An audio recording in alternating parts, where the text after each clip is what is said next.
الحمد لله وكفى والصلاة والسلام على النبي المصطفى وعلى آله وأصحابه مفاتيح الهدى ومصابيح الدجى أما بعد فأعوذ بالله من الشيطان الرجيم بسم الله الرحمن الرحيم قال الله تبارك وتعالى في كلامه المجيد لن ينال الله لحومها ولا دماؤها ولكن يناله التقوى منكم صدق الله العظيم وبلغنا رسوله النبي الأمي الكريم ونحن على ذلك لمن الشاهدين والشاكرين والحمد لله رب العالمين اللهم صل وسلم على سيدنا محمد في أول كلامنا اللهم صل وسلم على سيدنا محمد في أوسط كلامنا اللهم صل وسلم على سيدنا محمد في آخر كلامنا انتہائی صد قابل احترام قابل عزت دوستوں بزرگوں بھائیوں، قرآن کریم کی ایک آیت مبارکہ پڑھی ہے۔ اللہ تعالیٰ سے دعا ہے اللہ رب العالمین اس کے صحیح مفہوم مطالب بیان کرنے کی توفیق عطا فرمائے۔ خوب توجہ، یکسوئی خیران عمل کی نیت سے بات سننے کی، سمجھنے کی، عمل کرنے کی، دوسرے مسلمانوں تک پہنچانے کی اللہ رب العالمین توفیق عطا فرمائے۔ اللہ کا بے حد فضل و کرم ہے کہ جس نے ذوالحجہ کی 10 تاریخ، 11 تاریخ اور 12 تاریخ کی عصر تک ہم پر ایک عظیم الشان فریضہ عائد کیا جسے قربانی کا فریضہ کہا جاتا ہے۔ نبی کریم صلی اللہ علیہ وسلم سے سوال ہوا ما هذه الاضاحی، اللہ کے رسول یہ قربانیاں کیا ہیں؟ نبی کریم صلی اللہ علیہ وسلم نے فرمایا سنت ابیکم ابراہیم، تمہارے والد حضرت ابراہیم علیہ السلام کی سنت ہے۔ قربانی حضرت ابراہیم علیہ السلام کی وہ عظیم یادگار ہے جو انہوں نے اللہ تبارک و تعالیٰ کے لیے پیش کی۔ اللہ تعالیٰ نے اس قربانی کے فریضے کو کیوں عائد کیا؟ یہ قربانی کا فریضہ کیوں مقرر کیا؟ اس کی حقیقت اور روح کیا ہے؟ کیا صرف جانور ذبح کر لینا اور گوشت کھا لینا اس سے حقیقت اور روح حاصل ہو جائے گی؟ نہیں، اللہ 70ویں سپارے میں فرماتے ہیں لن ینال اللہ لحومها ولا دماؤها ولکن ینالہ التقوی منکم، اللہ کے پاس ان جانوروں کا نہ گوشت پہنچتا ہے نہ خون پہنچتا ہے، اللہ کے پاس تمہارا تقوی پہنچتا ہے۔ پہلے لوگ قربانی کرتے تھے، پہلی امتیں، ان کی ترتیب یہ تھی کہ قربانی کا جانور ذبح کرو اور ایک میدان میں لا کے رکھ دو، خود کھانے کی اجازت نہیں ہے۔ وہ ایک میدان میں اپنے اپنے جانور لا کے رکھ دیتے، آسمان سے آگ آتی، جس کی قربانی قبول ہوتی اس کو ختم کر دیتی اور جس کی قربانی غیر قبول ہوتی وہ ایسی پڑی رہ جاتی۔ یہ نبی کریم صلی اللہ علیہ وسلم کی امت پر اللہ کا فضل ہے، قربانی بھی کرو خود گوشت بھی کھاؤ، یہ اس امت کے لیے انعام اللہ نے مقرر کیا۔ لیکن یاد رکھیں اللہ تبارک و تعالی کچھ اور چاہتے ہیں، اللہ کی رضا کچھ اور ہے۔ یہ گوشت بھی اللہ کھلا رہے ہیں، اللہ کی طرف سے مہمانی بھی ہے، ضیافت بھی ہے، لیکن اللہ تبارک و تعالی کسی اور مقصد کے لیے اس قربانی کو فرض فرما رہے ہیں۔ وہ مقصد کیا ہے؟ وہ مقصد حضرت ابراہیم علیہ السلام والا جانثاری والا جذبہ پیدا کرنا ہے۔ اللہ تبارک و تعالی نے حضرت ابراہیم علیہ السلام کو بڑی آزمائشوں میں مبتلا فرمایا۔ پہلے 80 سال کی عمر تک بیٹا نہیں ملا، اللہ سے مانگتے رہے اللہ بیٹا دے دے، اللہ نے نہیں دیا۔ اولاد کے خزانے اللہ کے اختیار میں، چاہے تو دے دے چاہے تو نہ دے، نہ کسی کے مزار پر جھکنے سے کچھ ہوتا ہے، نہ کسی کے در کے چکر لگانے سے کچھ ہوتا ہے، جو اللہ کا اختیار ہے وہی ہوتا ہے۔ کسی کو اللہ نواز دیتے، کسی سے روک دیتے ہیں۔ اب اللہ نے 80 سال کی عمر تک حضرت ابراہیم علیہ السلام کو اولاد نہیں دی۔ 80 سال کے بعد انہیں ایک بیٹا ملا اور آزمائشیں شروع۔ پہلی آزمائش آئی کہ جی آپ اپنی اہلیہ اور بیٹے کو جنگل بیابان میں چھوڑ کر چلے جائیں۔ حضرت ابراہیم علیہ السلام نے جیسی اللہ کا حکم سنا، یہ نہیں پوچھا اللہ یہ کھائیں گے کہاں سے، ان کے لیے غذا کا انتظام کہاں سے ہوگا، بس اپنی بیوی اور بچے کو لیا اور جنگل بیابان میں صفا مروہ کے درمیان چھوڑ دیا۔ نہ کوئی آدمی نہ کوئی آدمزاد۔ اب بی بی ہاجرہ پریشان ہوئی، کہنے لگی آپ یہاں ہمیں چھوڑ کے جا رہے ہیں، اتنے عرصے بعد تو ہمیں ایک لوٹا بیٹا ملا ہے، اب یہاں ہم کیا کھائیں گے کیا پیئیں گے۔ حضرت ابراہیم علیہ السلام خلیل اللہ سے کوئی جواب نہیں دیا۔ پھر بی بی ہاجرہ نے فرمایا اچھا یہ بتائیں حکم اللہ کا ہے، کہا جی حکم اللہ کا ہے، کہا آپ جائیں، جس اللہ نے حکم دیا وہی ہمارا رب ہے۔ یہ عورتوں کا ایمان تھا۔ حضرت ابراہیم علیہ السلام چلے گئے، پھر وہ عظیم یادگار زمزم کی اللہ نے حضرت اسماعیل علیہ السلام کی ایڑیاں رگڑنے سے جو جاری کی، آج تک لاکھوں حاجی اس سے سیراب ہو رہے ہیں، اور دنیا سائنس کہتی ہے روئے زمین پر ایسا عظیم پانی موجود نہیں ہے، نہ اس میں کوئی جراثیم ہے، نہ بیکٹیریا ہے، نہ اس کا پانی بدبو مارتا ہے، نہ سڑتا ہے، یہ کوئی عظیم پانی ہے، اور جس پانی میں ملایا جاتا ہے اس کو بھی یہ پاکیزہ کر دیتا ہے۔ اللہ تعالیٰ نے وہ پانی جاری کیا۔ یہ ایک آزمائش ہوئی۔ اب دوسری آزمائش حضرت ابراہیم علیہ السلام پر آئی کہ بچہ دوڑنے لگا، چلنے لگا۔ جب بچے دوڑتے ہیں چلنے لگتے ہیں تو ماں باپ کو کتنے اچھے لگتے ہیں۔ باپ تھکا ہارا گھر آتا ہے، بچہ دوڑتا ہوا آئے، اس سے لپک جائے، اس کی تھکاوٹ دور ہو جاتی ہے۔ اولاد انسان کا پھل ہے، ہر انسان کو اولاد سے محبت ہوتی ہے۔ نبی علیہ السلام نے بھی فرمایا ہماری اولادیں ہمارا جگر ہیں، جگر کٹ جائے تو انسان زندہ نہیں رہ سکتا۔ تو بہرحال اب جب اسماعیل علیہ السلام دوڑنے کی عمر کو پہنچ گئے، دوڑنے لگے، بھاگنے لگے، اللہ نے ایک اور آزمائش میں حضرت ابراہیم علیہ السلام کو مبتلا کیا۔ رات سو رہے ہیں، خواب میں دیکھتے ہیں کہ حضرت اسماعیل علیہ السلام کو ذبح کر رہا ہوں۔ چنانچہ ایک دن تو حیران ہوئے، اگلے دن پھر سوئے، یہی خواب آیا کہ میں اسماعیل علیہ السلام کو ذبح کر رہا ہوں۔ پھر لختے جگر ہے، ایک لوٹا بیٹا ہے، آخر وہ بھی بشر ہیں، دل میں بیٹے کی تو محبت ہے۔ تیسرے دن سوئے، پھر یہی خواب آیا کہ اسماعیل علیہ السلام کو ذبح کر رہا ہوں۔ اب سمجھ گئے یہ اللہ تعالیٰ کی طرف سے حکم ہے، کیونکہ انبیاء کا جو خواب ہے وہ وحی ہوا کرتا ہے۔ حضرت ابراہیم علیہ السلام نے جب اللہ کا یہ حکم پا لیا، اب لختے جگر اسماعیل علیہ السلام کو بٹھایا۔ اگرچہ کرنا وہی تھا جو اللہ کا حکم ہے، ان کی رائے لینا چاہ رہے تھے۔ حضرت اسماعیل علیہ السلام سے حضرت ابراہیم علیہ السلام نے فرمایا یا بنیا، اے میرے بیٹے، انی ارا فی المنام انی اذبحک، میں خواب میں دیکھ رہا ہوں بار بار کہ میں آپ کو ذبح کر رہا ہوں، گویا اللہ کا حکم آیا ہے۔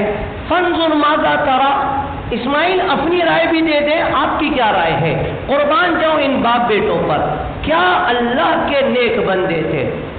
آپ تصور کریں گھر میں چھوٹا بچہ ہو، آپ سے کہا جائے ذبح کر دیں، کلیجہ حلق کو آ جاتا ہے۔ باپ یہ باتیں سمجھ سکتے ہیں، کلیجہ حلق کو آ جاتا ہے۔ حضرت ابراہیم علیہ السلام کو سلام، حضرت اسماعیل علیہ السلام کی عظمت کو سلام۔ حضرت اسماعیل علیہ السلام کہنے لگے اچھا اللہ کا حکم ہے کہ آپ مجھے ذبح کریں، تو میرے والد یا ابت افعل ما تؤمر، آپ دیر کیوں کرتے ہیں، آپ کر گزریں جو آپ کو حکم دیا جا رہا ہے۔ ستجدنی انشاءاللہ من الصابرین، آپ مجھے صبر کرنے والوں میں سے پائیں گے۔ کیا جانساری تھی۔ آج اولاد کو تھوڑا سا کام بول دو، اس کے نخرے سنو، اس کی باتیں سنو۔ اسماعیل علیہ السلام کو دونوں ہاتھوں سے سلام۔ کٹنے کے لیے تیار ہو گئے، میرے گردن پہ چھری چلانے والی تو اللہ کا حکم ہے، تو اب کیا دیر ہے؟ چنانچہ یہ واقعہ پیش آیا اور حضرت ابراہیم علیہ السلام نے ذبح کرنے کے لیے حامی بھر لی۔ حضرت اسماعیل علیہ السلام تیار ہو گئے۔ اب جو دن مقرر ہوا وہ 10 ذو الحجہ کا دن تھا۔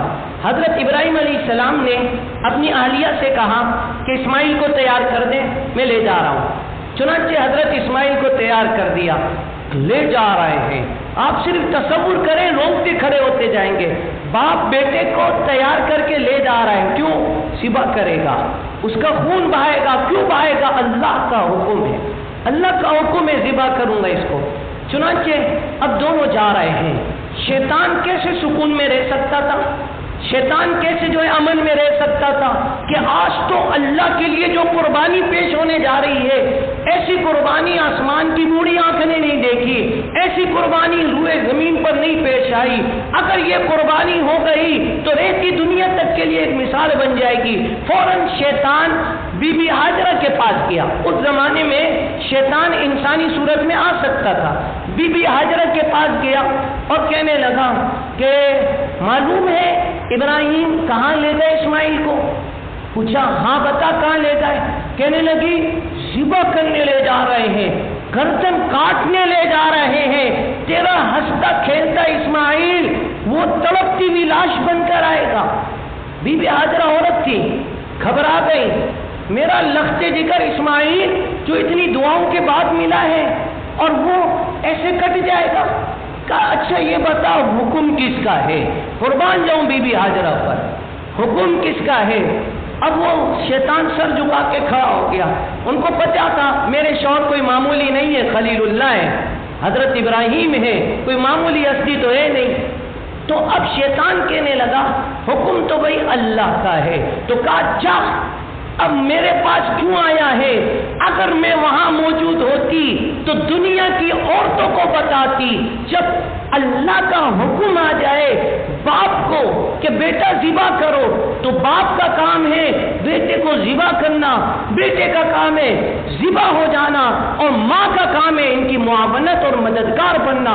میں مددگار بنتی، میں چیختی چلاتی نہیں، کیونکہ اسماعیل بھی اللہ نے دیا، اسماعیل کی روح بھی اللہ نے دی، میرا خالق بھی اللہ، ابراہیم کا خالق بھی اللہ، جانا بھی اس کے پاس ہے۔ تو جب اللہ ہی مالک ہے، وہ جیسے چاہے اپنی چیز میں تصرف کرے، ہم کون ہوتے بولنے والے؟ اب شیطان یہاں سے واپس لوٹا۔ یہ عجیب عورت ہے، میں تو عورتوں کے ذریعے وار کرتا ہوں، لیکن اس نے تو حضرت ابراہیم علیہ السلام کی بیوی ہونے کا ثبوت پیش کیا۔ اب شیطان گیا حضرت ابراہیم علیہ السلام کے پاس، کہنے لگا کہ بھائی خوابوں پر بھی کوئی بچے ذبح کرتا ہے؟ بابا جی کیا کر رہے ہو؟ بچہ ذبح کرنے جا رہے ہو؟ حضرت ابراہیم علیہ السلام نے کنکر مارے۔ آج تک حاجی ان کی یادگار میں رمی جمار کرتے ہیں، شیطان کو کنکر مارتے ہیں۔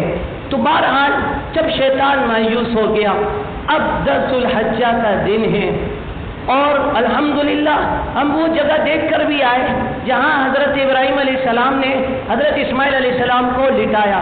تھوڑی اونچی جگہ ہے، اونچی جگہ لے گئے، پہاڑ نما جگہ ہے، تو وہاں لے گئے اور حضرت ابراہیم علیہ السلام نے حضرت اسماعیل علیہ السلام کو ذبح کرنے کے لیے تیار ہو گئے۔ اب ان کی جانساریاں سنیں انسان حیران ہوتا ہے۔ حضرت اسماعیل علیہ السلام کہنے لگے ابا جی پہلا کام یہ کریں، میرے ہاتھوں کو اور پیروں کو باندھ لیں۔ کیوں بیٹا کیوں باندھ لوں؟ کہا ابا میں نے جانور ذبح ہوتے ہوئے دیکھے ہیں، بڑی سخت تکلیف ہوتی ہے، ذبح ہونے کے بعد تڑپتے ہیں، ایسا نہ ہو میں ذبح ہوں تڑپوں ہاتھ پاؤں چلاؤں اور آپ کو لگ جائے، اور آپ کو لگ جائے۔ میرے ابا میں آپ کی یہ نافرمانی بے ادبی نہیں کر سکتا۔ ہمارے نوجوان کہاں ہیں؟ خدا کے لیے کچھ تو اسلام سیکھیں۔ باپ کو آنکھیں دکھاتے ہیں، وہ باپ سے لڑائیاں کرتے ہیں، میں نے خود لڑائی کرتے دیکھا، باپ سے لڑائی ہاتم پائی، باپ کے اوپر ہاتھ اٹھا رہے۔ یہ کون سی نسل آج ہماری ہے؟ خدا کے لیے باپ کا احترام کریں، باپ کی عزت کریں۔ یہ باپ گھنے درخت کی طرح ہوتا ہے، خوب تکلیف برداشت کرتا ہے، خود دھوپ میں رہتا ہے، اولاد کو چھاؤں دیتا ہے، آج اس کے ساتھ لڑائیاں کرنے تک کے لیے اولاد تیار ہے۔ عرض یہ کر رہا تھا، حضرت اسماعیل علیہ السلام نے فرمایا کہ ابا جی میرے دونوں ہاتھ اور پاؤں باندھ لیں، ایسا نہ ہو ذبح ہونے کے بعد میں تڑپوں تو آپ کو لگ جائے۔ حضرت ابراہیم علیہ السلام بھی آنکھوں سے آنسو گر گئے کہ اللہ تو نے کیا ہیرا مجھے دیا ہے۔ پھر جب ذبح ہونے کا ٹائم آیا تو حضرت اسماعیل علیہ السلام نے دوسری تجویز پیش کی کہ ابا آپ ایسا کرنا، مجھے الٹا کر کے لٹا دے، میں الٹا لیٹ جاتا ہوں، پیچھے سے ذبح کر دے۔ بیٹا ایسا کیوں کروں؟ کہا ایسا نہ ہو میرا چہرہ آپ کی نگاہوں کے سامنے ہو۔ ارے لخت جگر ہے، 80 سال کے بعد ملا ہے، لخت جگر ہے، بیٹا ہے، اور آپ میرے چہرے کو دیکھیں آپ کے ہاتھ کانپنے لگے، اللہ کا حکم پورا ہونے میں دیر ہو جائے، تو ابا آپ ایسا کرنا مجھے الٹا لٹا دینا، جب چھری چلائیں گے تو کم از کم میرا چہرہ سامنے نہیں ہوگا اور اللہ کا حکم پورا کرنے میں دیر نہیں ہوگی۔ اللہ اکبر کبیرہ، کیا لوگ تھے۔ پھر حضرت ابراہیم علیہ السلام تیار ہو گئے، آنکھوں سے آنسو جاری ہے، بیٹا ہے آخر بشری محبت تو ہے، لیکن اللہ کے حکم پر ساری محبت قربان، اللہ کے حکم پر سارے جذبات قربان، اللہ کے حکم پر ساری دنیا کی رسمیں قربان، یہ قربانی کا پیغام اور مقصد ہے۔ حضرت ابراہیم علیہ السلام نے انہیں لٹا دیا، اب چھری لے کر چھری چلا رہے ہیں، چھری کاٹ نہیں رہی۔ اسماعیل علیہ السلام کو چھری کے نیچے جب اللہ بچانا چاہے تو کون ذبح کر سکتا ہے؟ اللہ تبارک و تعالیٰ نے چھری کو حکم دے دیا، کاٹنا نہیں ہے۔ اللہ حکم دے دے تو کیا ہو سکتا ہے؟ پھر کچھ نہیں ہو سکتا۔ اللہ نے حکم دے دیا کاٹنا نہیں ہے، چھری کاٹ نہیں رہی، تیز کروائی ہے کہ جلدی اللہ کا حکم پورا ہو، چھری نہیں کاٹ رہی۔ ادھر اللہ تبارک و تعالیٰ نے جبریل علیہ السلام کو بھیجا، جاؤ میرے ابراہیم پر پیغام لے جاؤ، قد صدقت الرؤیا، ابراہیم آپ نے اپنا خواب سچا کر دکھایا، یہ ایک آزمائش تھی، جنت سے مینڈا لے آؤ۔ حضرت جبرائیل علیہ السلام جنت سے مینڈا لے کر آئے اور اللہ اکبر کی صدائیں لگا رہے تھے۔ ادھر ابراہیم علیہ السلام نے اپنے رب کی کرم نوازی دیکھی، اے اللہ تو نے میرے بیٹے کو بچا لیا، اے اللہ تو نے جنت سے مینڈا بھیج دیا۔ اللہ لا الہ الا اللہ واللہ اکبر کہا۔ جب حضرت اسماعیل علیہ السلام نے دیکھا تو کہا اللہ اکبر وللہ الحمد، اور پوری تکبیرات تشریف بن گئی، اللہ اکبر لا الہ الا اللہ واللہ اکبر، اللہ اکبر وللہ الحمد، اللہ اکبر اللہ اکبر۔ یہ حضرت جبرائیل علیہ السلام کے الفاظ تھے کہ اللہ اکبر لا الہ الا اللہ واللہ اکبر۔ یہ حضرت ابراہیم علیہ السلام کے الفاظ تھے اللہ اکبر وللہ الحمد۔ یہ حضرت اسماعیل علیہ السلام کے الفاظ تھے۔ تو میرے بھائیوں دوستو، پھر اس دن سے یہ قربانی کی رسم اللہ تعالیٰ نے قیامت تک کے لیے مقرر کر دی، اور اللہ تبارک و تعالیٰ نے اپنے نبی کو بھی حکم دیا قربانی کرنے کا۔ نبی نے امت کو حکم دیا کہ جو قربانی کی وسعت پائے اور قربانی نہ کرے ہمارے عیدگاہ میں نہ آئے۔ تو عرض یہ کر رہا تھا، قربانی کی حقیقت اور روح کیا ہے؟ یہ کیوں اللہ تعالیٰ جانور ذبح کرنے کا ہمیں حکم دے رہے ہیں؟ یہ اتنے جانور کیوں کٹے پڑے ہیں؟ اس جذبے کو زندہ کرنا ہے کہ جیسے حضرت ابراہیم علیہ السلام نے اللہ کا حکم پورا کرنے کے لیے اپنے سب سے قیمتی دولت، اپنے لخت جگر کو قربان کر دیا، اللہ کا حکم پورا کرنے کے لیے مسلمان ہر طرح کی قربانی دینے کے لیے تیار رہے۔ اگر اللہ کا حکم نماز کا ہو جائے، اب نہ نیند دیکھنی ہے، نہ خاندان دیکھنا ہے، نہ لوگوں کو دیکھنا ہے، اب ہر چیز کو جو اللہ کے حکم کے مقابلے میں آئے چھری سے ذبح کر دینا ہے۔ جیسے یہ قربانی کا جانور ہم ذبح کر رہے ہیں، اللہ کا حکم ہے حلال کھانا ہے، تو بس اب یہ نہیں دیکھے سب بھی آرام کھا رہے ہیں ہم بھی آرام کھائیں، اب یہ نہ دیکھے پاکستان ہے سب چلتا ہے، نہیں، اللہ کا حکم ہے حلال کھانے کا، ساری دنیا حرام کھائے، ساری دنیا دو نمبری کرے، ساری دنیا اللہ کی نافرمانی کرے، میں ابراہیم کا بیٹا ہوں، میں ابراہیم کی ملت پر ہوں، اللہ کا حکم آیا، انہوں نے بیٹے کو ذبح کیا، اللہ کا حکم ہے حلال کھانا، اب ساری دنیا بھی کہ حرام کھاؤ، میں حرام کا ایک لقمہ نہیں لوں گا، اللہ کا حکم ہے نگاہوں کی حفاظت، اللہ کا حکم ہے زبان کی حفاظت، اللہ کا حکم ہے بڑوں کے ساتھ شفقت، چھوٹوں کے ساتھ نرمی، اللہ کا حکم ہے والدین کی خدمت، اللہ کا حکم ہے پڑوسیوں کے حقوق، اللہ کا حکم ہے رشتہ داروں کے حقوق۔ تو اب بھائیوں قربانی کا پیغام یہ ہے کہ بندہ جب اللہ حکم دے رہا ہے تو جیسے اللہ کی ذات بڑی، اللہ کی ذات عظیم، اللہ کی ذات حکیم، ایسے ہی اللہ کا حکم بڑا، اللہ کا حکم عظیم، اللہ کا حکم حکمت والا۔ تو وہ جذبے آج پیدا کروانے مقصود تھے، لیکن افسوس یہ ہے آج قربانی کی صورت تو میرے بھائیوں دوستوں باقی ہے، قربانی کی روح ختم ہو گئی ہے۔ فجر میں عام نمازی دیکھ لیں نہ ہونے کے برابر ہیں، کس کے سامنے رونا روئے، رات بھر جانوروں کی دیکھ بھال کی، وہ جانور ذبح کیوں کر رہے ہیں، وہ ابراہیم جیسا جذبہ پیدا کرنا ہے تو فجر کی نماز کہاں، ظہر کی نماز میں غائب، عصر کی نماز میں غائب، مغرب اور عشاء فوت ہو رہی ہے۔ این قربانی کے دن، این قربانی کے دن قربانی کا جانور ذبح کر رہے ہیں، اس جذبے سے ذبح ہونا چاہیے تھا۔ اللہ تیرا حکم جب آئے، ہر چیز جو اس کے مقابلے میں آئے گی اس کو ذبح کر کے تیرا حکم پورا کروں گا، لیکن اسی قربانی والے دن ظہر نہیں پڑھتے، لوگ ظہر کی نماز چھوڑ دیتے۔ اسی قربانی والے دن ایک طرف قربانی ہو رہی ہے، ایک طرف گانے بج رہے ہیں، ایک شغل میلہ بنایا ہوا ہے۔ یہ عبادت ہے بھائی، یہ عبادت ہے، عبادت ہے، یہ رسم و رواج نہیں ہے۔ تو خدا کے لیے قربانی کی روح اور حقیقت کو سمجھیں۔ اللہ تبارک و تعالیٰ نے بھی فرمایا اللہ کے یہاں گوشت نہیں پہنچ رہا، اللہ کے یہاں تقوی، اللہ تبارک و تعالیٰ کے یہاں خون نہیں پہنچ رہا، اللہ کے یہاں تمہارا تقوی اور پرہیزگاری پہنچ رہی ہے۔ تم اس قربانی سے کتنے پرہیزگار بن رہے ہو۔ تو بہرحال جو حضرات قربانی کر رہے ہیں اس سبق کو ذہن میں رکھیں، اور جب آپ جانور کے گلے پہ چھری چلائیں تو یہ نیت کر لیں، اے اللہ آج تیرا حکم ہے کہ اس جانور کو ذبح کرو، اور یہ عمل تجھے آج سب سے زیادہ پسند ہے، تو میں اس جانور کے گلے پہ چھری چلا رہا ہوں۔ اے اللہ تیرا حکم پورا کرنے میں جو چیز رکاوٹ ہوگی، میرا نفس، شیطانی وسوسے، میری نیند، میرا خاندان، میرا قبیلہ، میرے دوست یار، میری جو ہے برادری، میرے دوست، جو بھی تیرے حکم پورا کرنے میں رکاوٹ آئیں گے سب کو اسی طرح چھوڑوں گا، سب کو میں قربان کر دوں گا، دوستی نہ رہے نہ رہے، اللہ تیرا حکم پورا ہو، لوگ ناراض ہوئے ہوتے رہیں، اللہ تیرا حکم پورا ہو، نفس پر شاپ گزرے، نفس کٹ جائے مر جائے، اے اللہ تیرا حکم پورا ہو،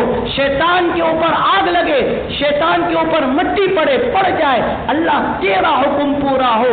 کاش یہ حقیقت ہمارے دلوں میں پیدا ہو جائے تو قربانی کے بعد ایک نیا انقلاب دنیا میں دیکھنے میں آئے، قربانی کے بعد ایک نئی امنگ دیکھنے میں آئے، ایک نئی اسلام کی کرن دیکھنے میں آئے، لیکن وہی قربانی کی گوشت کھایا، وہی بے نمازی سود خور ہے، چوری کرنے والا چوری کر رہا ہے، وہی دو نمبری کرنے والا وہی کر رہا ہے، جس کو موبائل فون کی لت لگی ہوئی ہے وہ اسی میں ہے، غیر محرموں سے تعلقات ویسی برقرار ہیں، پھر سارے گناہ ویسے ہی ہو رہے ہیں۔ تو قربانی کی حقیقت آ گئی، اس لیے اس جذبے سے قربانی کرے۔ اللہ تعالی ہم سب کو عمل کی توفیق عطا فرمائے۔ قربانی کے مختصر مسائل، وقت کم ہے میں بیان کر رہا ہوں، ذرا توجہ سے سنیے، کسی کو اگر سمجھ نہیں آئے تو بعد میں جمعے کے بعد بھی پوچھ سکتے ہیں۔ نمبر 1، قربانی کس پر واجب اور فرض ہے؟ قربانی اس شخص پر واجب ہے جس کے پاس 7.5 تولے سونا ہو، 52.5 تولے چاندی ہو، نقدی ہو، مال تجارت ہو، ضرورت سے زائد سامان ہو، یا ان میں سے ہر چیز تھوڑی تھوڑی موجود ہے اور اس کی قیمت 52.5 تولے چاندی کے برابر ہے۔ تو تو اس صورت میں اس پر صدقہ فطر بھی واجب ہے اور اس پر جو ہے قربانی بھی واجب ہے۔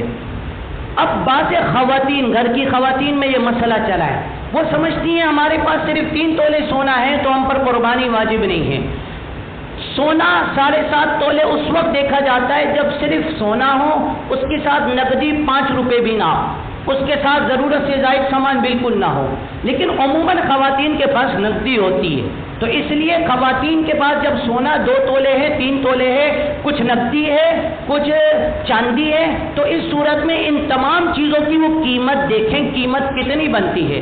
اگر قیمت 52.5 تولے چاندی کے برابر بنتی ہے، آپ سرچ کر سکتے ہیں، نیٹ کا دور ہے، گوگل پہ سرچ کر دیں ٹوڈے سلور ریٹ، آج چاندی کے کیا ریٹ ہے، تو انشاءاللہ وہ آپ کو بتا دے گا۔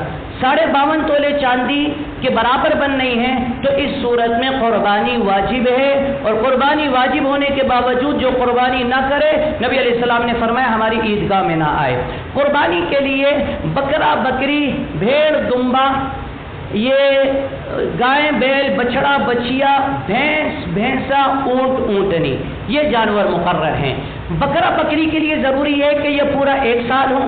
توجہ سے مسائل سنیں، یہ آپ کو پیش آئیں گے، کوئی بات نہیں 2 منٹ لیٹ ہو جائے لیکن یہ ہماری قربانی خراب نہ ہو۔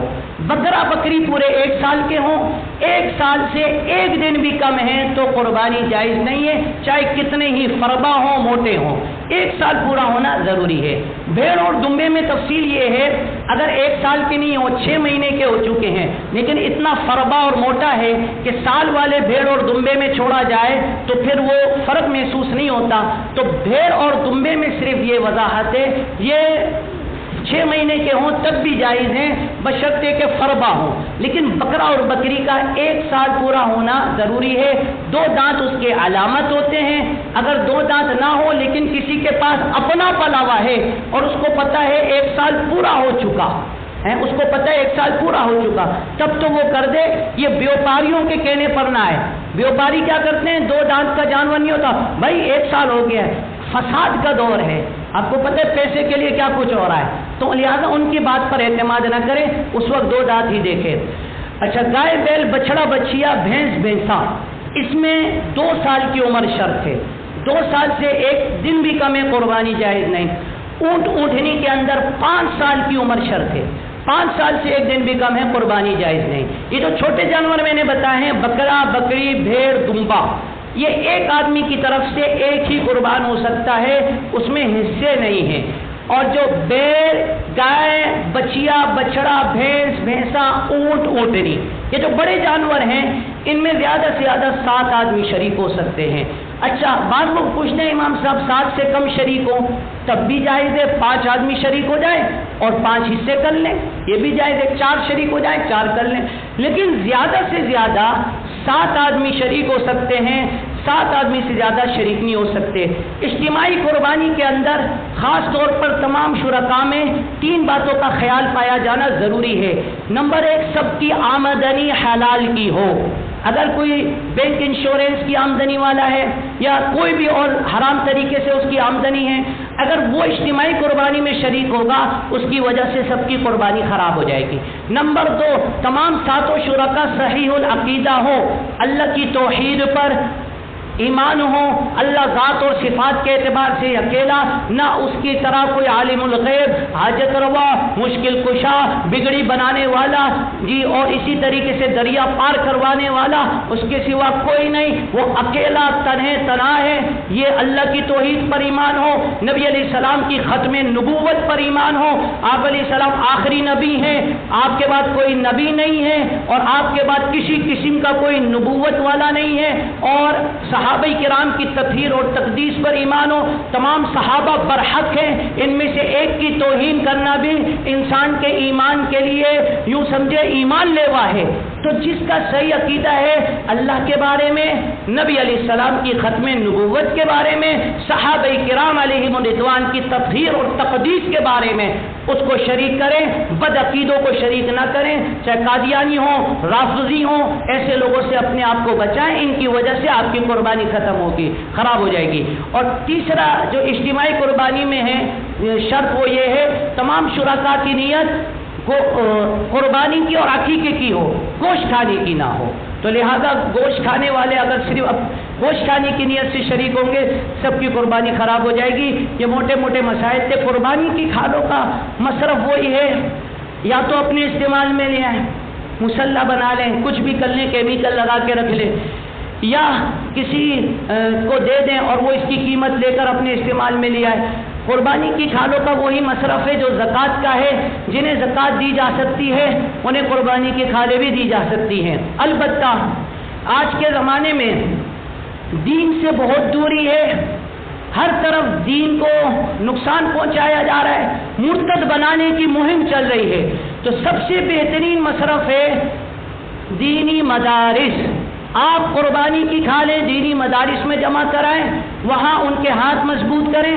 آپ پہلے ذرا جو بوڑھے حضرات بیٹھے ہوئے پیچھے جائیں، صرف دینی مدارس والے کھالے اٹھاتے تھے، آج تو ہر ایک نے ایک چوراہے پر فٹ پاتھ پر ایک دسترخوان بنا لیا ہے اور وہ دڑا دڑ کھالے اٹھا رہا ہے۔ وہ دسترخوان پہ کون کھا رہے ہیں؟ وہ جو صوبہ پنجاب اور سندھ سے بھکاری آتے ہیں وہ یہاں کھاتے ہیں اور جی مال جمع کر کے لے جاتے ہیں۔ او بھائی دینی مدارس کو دے، یہاں آپ کا بچہ انشاءاللہ مرتد نہیں بنے گا۔ کچھ بھی ہو جائے، امریکہ، کینیڈا اور دنیا کے کسی کونے میں چلا جائے، مفتی ولی حسن ٹونکی صاحب فرماتے تھے اگر مکتب سے گزر گیا لا الہ الا اللہ اس کے دل میں پیوست ہو گیا مرتد نہیں بنے گا۔ دینی مدارس کو بڑھ چڑھ کر کھا لے دیں، یہ کوئی ضروری نہیں ہے کہ رہائشی مدرسہ ہو، غیر رہائشی مدرسہ ہو۔ کیوں؟ زکوٰۃ اور قربانی کی کھالوں کا دار و مدار مستحق کو مالک بنانے پر ہے۔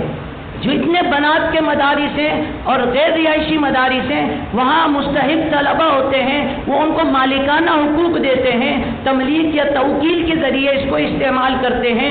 تو دینی مدارس میں جہاں زکوٰۃ وصول کی جا رہی ہو یا قربانی کی کھالیں لی جا رہی ہوں، آپ دیں، کسی وسوسے میں نہ پڑیں، چاہے رہائشی ہو غیر رہائشی ہو، اس کی کوئی قید نہیں ہے، کیونکہ زکوٰۃ کا اور قربانی کھالوں کا دار و مدار تبلیغ پر ہے۔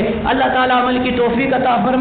معذرت آج دیر ہو گئی، اللہ تعالیٰ ہم سب کو صحیح قربانی کرنے کی توفیق عطا فرمائے۔ وآخر دعوانا الحمدللہ رب العالمین الرحمن الرحیم مالک یوم الدین اللهم يا ربنا لك الحمد كما ينبغي لجلال وجهك وعظيم سلطانك اللهم يا ربنا لك الحمد حمدا كثيرا طيبا مباركا فيه ملء السماوات وملء الأرض وملء ما بينهما وملء ما شئت من شيء بعد اللهم صل صلاة كاملة وسلم سلاما تاما على حبيبنا وسيدنا ومولانا وشفيعنا وملجانا محمد وعلى آله وصحبه بعدد كل معلوم لك جزا الله عنا محمدا صلى الله عليه وسلم ما هو أهله يا إله العالمين يا ذا الجلال والإكرام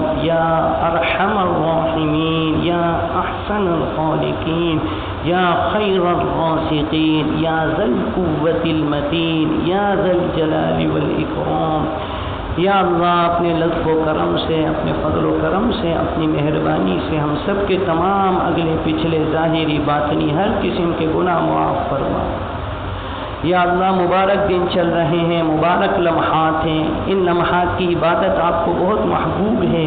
یا اللہ ان مبارک لمحات کے طفیل ہمیں معاف فرما، ہماری مغفرت فرما۔ یا اللہ ہم سب اپنے خطاؤں پر نادم، شرمندہ اور مجرم بن کے آپ کے دربار میں آئے ہیں، اللہ ہمیں معاف فرما دے، ہمارے والدین کو بھی معاف فرما دیجیے، ہمارے اساتذہ کو معاف فرمائیے، رشتہ داروں کو معاف فرمائیے، امت مسلمہ کے ایک ایک مرد عورت کو معاف فرمائے۔ یا الہ العالمین جتنے حجاج کرام بیت اللہ حج بیت اللہ کے لیے حاضر ہیں اللہ سب کی حاضری قبول فرما، اللہ ان کی نیک دعاؤں میں ہمیں شامل فرما، اللہ ان کی نیک دعاؤں میں ہمیں شامل فرما، ہماری نیک دعاؤں میں انہیں شامل فرما۔ اللہ کریم ہم سب کو، ہر ایک کو حج بیت اللہ کی سعادت نصیب فرما، ہم میں سے کسی کو محروم نہ فرما، ہمیں بھی حج بیت اللہ کی عظیم سعادت نصیب فرما۔ یا الہ العالمین یا ذا الجلال والاکرام یا اللہ جتنے مسلمان جہاں پریشان ہیں اللہ ان مبارک لمحات کے برکت سے تمام مسلمانوں کی پریشانیاں دور فرما۔ یا اللہ کاروباری حضرات آج کل بہت پریشان ہیں، اللہ کریم ان مبارک لمحات کی برکت سے ان کی پریشانیاں خصوصی دور فرما۔ یا اللہ کاروبار کے اندر جو مندیاں آتی ہیں یا اللہ انہیں ختم فرما۔ یا اللہ وسیع اور حلال رزق عطا فرما۔ یا اللہ ہمارے کاروبار میں دیانت، سچائی، صداقت، خیرخواہی کو زندہ فرما۔ یا اللہ ہم سب مسلمانوں کو ایک دوسرے کا خیر خواہ بنا۔ یا اللہ بدخواہی سے ہماری حفاظت فرما۔ یا الہ العالمین جتنے مسلمان قربانی کر رہے ہیں اللہ سب کی قربانیاں قبول فرما، سب کی قربانیاں اپنی بارگاہ میں قبول فرما۔ جیسے آپ نے حضرت ابراہیم خلیل اللہ علیہ السلام کی قربانی قبول فرمائی، اپنے پیارے حبیب محمد کریم صلی اللہ علیہ وسلم کی قربانی قبول فرمائی، اللہ ہماری بھی قربانی اپنے فضل و کرم سے قبول فرما۔ یا اللہ قربانی کی حقیقت اور روح سمجھنے کی توفیق عطا فرما۔ حضرت ابراہیم علیہ السلام والے جذبے ہمارے دلوں میں پیدا فرما، حضرت اسماعیل علیہ السلام جیسی جانثاری پیدا فرما، بی بی ہاجرہ جیسا ایمان ہماری مستورات کو نصیب فرما۔ یا اللہ یا ارحم الراحمین جتنے مسلمان جہاں بیمار ہیں سب کو صحت و شفا عطا فرما۔ یہ جتنے نمازی آپ کے سامنے ہاتھ پھیلا کر بیٹھے ہیں جس کی جو بیماری ہے ظاہری باطنی یا اللہ جسمانی روحانی تمام بیماریوں کو ختم فرما، صحت و شفا عطا فرما۔ یا اللہ ہماری دعاؤں کو اپنے فضل و کرم سے قبول فرما، ہمارے شہر کو امن کا گہوارہ بنا، بد امنی سے ہمارے شہر کی حفاظت فرما، لوٹ مار سے ہمارے شہر کو پاک فرما۔ یا اللہ لوٹ مار سے ہمارے شہر کو پاک فرما، ہر مسلمان کے گھر والوں کی جان اور مال کی حفاظت عطا فرما۔ اللہ کریم ہماری دعاؤں کو قبول فرما۔ اللهم صل على سيدنا وحبيبنا ومولانا محمد وعلى آله وصحبه أجمعين آمين برحمتك يا أرحم